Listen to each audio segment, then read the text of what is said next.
being a mom.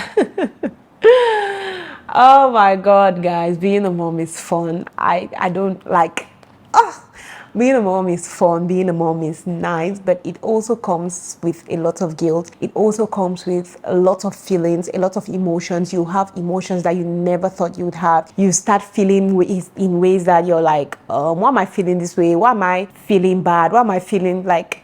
Motherhood comes with a lot. It comes with so much. It comes with the, oh my god, I wish I didn't do this moment. It comes with a lot of that. It comes with a lot of joyful moments and all that. In today's video, I'm going to be talking about my failures as a mom, what I look so far as my biggest failures as a mom. So if you like to see what are my biggest failures as a mom, just keep watching.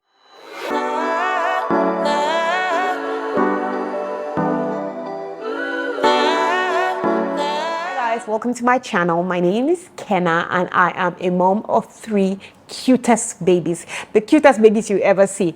I'm a mom of 3, okay, and I'm sharing my motherhood journey with you. I'm talking about topics concerning motherhood, bringing up your kid, taking care of your home, taking care of your family. That is me. So if that's something you're interested in, you want to click on that subscribe button, because you're definitely, I can tell you for sure, you're definitely going to enjoy your stay here. That said, let's go into the video. In the beginning of the video, I said it, that as a parent, there are times that you feel like you're doing such a good job. There are times that you feel really low. There are times that you judge yourself harshly. There are times that you're just lax and you're like, let anything happen the way it wants to happen. But with all this, I have certain things that I look at and I'm like, I am such a failure for letting this happen. I am a failure for letting that happen. So the very first failure that I'm so happy that things turned out okay is when it comes to taking my prenatal, prenatal and postnatal vitamins. Is that how they call it? Okay, so when I had my first 2 kids, Kaden and Monique, I always ensured that I'll take all the blood medicines that they give me, all the calciums and all that. But when it came to Myra, I started feeling like I know too much. I am this mom. I've had two kids. This is the 3rd one. I know more than the doctor. So when they'll give me some of the drugs, especially like the calcium, I never really took it. And then I had Myra, guys. I had Myra, and then also they gave me this drug. There's this drug, Uvesterol. I hear they don't give it anymore. They have changed it and they're giving something else. But each time you give birth, they give you Uvesterol to give your baby. It's just to help them with their bones and things like that. So compared with the fact that I did not take calcium, I just sat down and I was like, oh, I'm not taking, I'll give you Uvesterol. I gave her, you have to give it to her till she's 2. Guys, this drug is not expensive. I think it's like 1,000 something. You have to give it to the baby till the baby turns 2. But I gave this thing to Mara, I think for like 3 months, and I stopped. Combined with the fact that I had not taken enough calcium, my baby's leg was bent. My god, guys, I was seeing it, but I felt like, no, maybe it's just growing. With time, when she grows, her leg is going to be okay. Guys, her leg never became okay. I went through it. 1-year-old, she was walking like her one leg was straight and the other one like this. She basically had K-leg. Like, people even have X like the 2. One leg was bent, the other one was straight. Guys, when people started noticing it and they started talking to me about it, I grew scared. And then I went to my doctor. I can remember I talked to the doctor about it for one of Myra's checkups. I think she was really like +1 then. And I told the doctor that, I don't know, can the doctor check her leg? Because it seems like one leg is bent. The doctor checked her leg. He measured it, and then the doctor gave me shattering news. He said one of her legs is shorter than the other. And then he started asking me, did you take the calcium when you're pregnant? Have you been giving this baby Uvesterol and all that? I was like, yeah, I lied, because I could not deal with any other thing. So he was like, he's going to recommend me, he's going to link me up with a bone doctor who fixes children that have leg defects and all that. He's going to send me to the doctor. He has measured her leg. It's shorter, but he is not an expert in that field. He'll prefer that he sends me to that doctor. So I go and see the doctor. Guys, I was shaking. When I went and saw the doctor looked at everything. He asked me the same question. Did you take your calcium when you're pregnant? I said, not really. Did you give this baby Uvesterol till she was 2 years old? I was like, doctor, no, I stopped like 2 years. The doctor was like, that is what is causing it, because you did not take your calcium when you were pregnant, and you did not give this baby the uvesterol all through the time that you had to give. The baby's leg is bent. He was like, he could just go ahead now and book for an operation. Let's operate her to try to fill in the leg or put an iron there or something. But he's not going to do that. He's going to give me uvesterol to continue giving to her for at least 6 months. Then we'll come back and see what happens. See, guys, when I left the hospital, my God, I don't think I've ever blamed myself for anything. I could not sleep.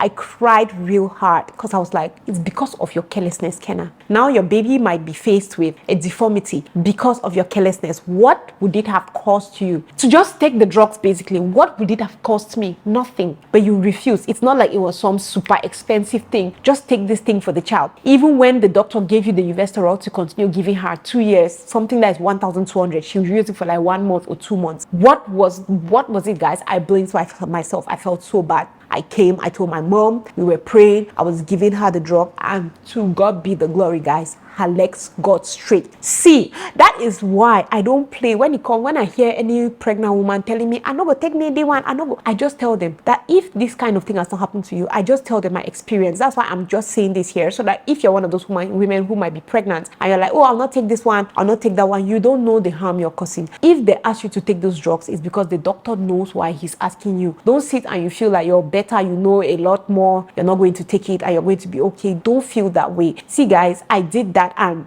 I just feel like God just felt sorry for me. I was like, you know what? I'm going to straighten this child's legs. Because imagine the guilt I would have lived with for the rest of my life, knowing that my child has this deformity because I was careless, you get. So that's one of my biggest failures. When I look at it, I'm just like, if I get pregnant, no, I'm not even doing that kind of thing again. So I'm very, very cautious when it comes to that. The next thing I'm going to talk about is sleep training. Oh my God. On my other channel, I've spoken a lot about sleep training my kids. My kids still sleep in my bed because I trained them to sleep on my bed. I was one of those moms whom my bed used to be like a packing store. I would carry the baby when I give birth. They'll sleep in the little bassinet that I keep by the bed. But when they become bigger than that bassinet, I just start putting them on my bed. I was not one of those women who was like, I'm going to keep my baby in the baby's cot. The babies had a baby's cot, but it was in the other room. And I get so tired at night, I wasn't going to see myself going to the other room to go and carry the baby and all that. And the second room also did not have an AC. So I did not see myself going to sleep in that room and all that. So I was just like, you know what, I'm going to sleep with my babies on the bed. So all my babies, when they get bigger than the bassinet, I never complicated things. I would just carry them and put them on my bed, and my kids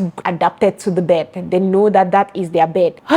I have tried everything. Like at this point, I'm just like, I feel like when they come of age, they're going to decide to go to their own beds. Sometimes my husband and myself, we sleep with them on the bed. When they sleep, we're going to abandon them. They go and sleep on their bed. They'll follow us to their bed. We abandon them from our bed. Like it's almost like it's just too much. So I'm just like, at this point, let's just say that, Kenna, you have completely failed when it comes to sleep training your kids. So don't push it. Okay, don't push it. Just leave things to go naturally. The next thing I feel like I failed in was me getting into motherhood with a wrong idea of I can do it all. I can be super mom. I can do everything by myself. I don't need help. I don't need people. I can do everything. For me, that's one of the places where I failed, because I feel like having a baby, you have to understand that you will be tired. You cannot do everything on your own. You need to rest. I feel like I was just a mess when I had my babies. Like for the first 2 kids, I felt like I'm superwoman. I can do everything by myself. I was breaking down. I was constantly in the hospital. Like I'll do 2 months. The next month I'm going to the hospital. I was constantly having breakdowns, and the doctor will be like, you need to rest. You need to take it easy, because I just felt like I don't want to be one of those women who is constantly asking for help. This was also as a result of people shaming me. I had people who were saying things like, you have just 1 child and you have a nanny. You have just 2 children and you have a nanny. I let some of those things get to me. So I was trying to prove a point. Like, okay, even though I have a nanny, I can do these things. So sometimes my nanny will want to come. I've carried the baby, I've bathed the baby, I've cleaned the house, I've cooked, I've done this one. She'll just come and sit. So that is something I feel like I failed at. I had to understand that no, when it comes with motherhood, you cannot do everything on your own. You cannot do it all, and it is okay. It doesn't mean that you are a horrible mother or you're a failure or anything. It just means that you are human and you break down. So yes, and then my last failure as a mom was letting myself go because I had kids. I feel like some people, they'll be like, isn't that superficial? Aren't you supposed to let go when you're a mom. No, I feel like that was kind of a failure for me, because being a mom doesn't mean you have to stop taking care of yourself. Because like I always say, if you don't take care of yourself, you're not going to be able to take care of your kids. And I am so happy that I realized that, because there are so many women out there who still feel like being a mom is a death sentence. I'm not supposed to bathe, I'm not supposed to eat, I'm not supposed to do anything.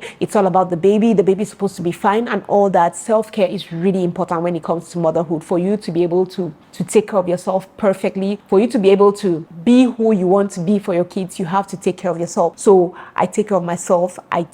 Oh my God, I'm sure I've talked a lot about self-care before. I take good care of myself. I ensure that I am happy. I pamper myself. When I'm stressed, I let it go. I am not trying to be super mom, best mom in the world. I'm struggling to be the best mom for my kids. So I'm not comparing with other mothers. Oh, this mother is doing this, doing that. No, I'm trying to be the best mom for my kids. A relaxed, happy, beautiful mom is the kind of mom I feel my kids deserve. My kids don't deserve a tattered, cranky, dirty, always upset mom. So yes, guys, these are the things I see as my failures. Please, that first point I talked about, taking all your drugs and everything when you're pregnant, that is something that is very important. I feel like some women are not sensitized enough, because I also have a friend who had this issue. And especially when you're getting 30s and above, when you're having a baby from 30s and above, you're not as strong as you were when you're in your 20s having babies. This friend of mine was plus 30. She got pregnant, had a baby, and the baby, she did not take the calcium, all the things, and the baby could barely walk. That baby walked at 2 years. The baby's bones were not strong. They had to spend so much money to treat that baby.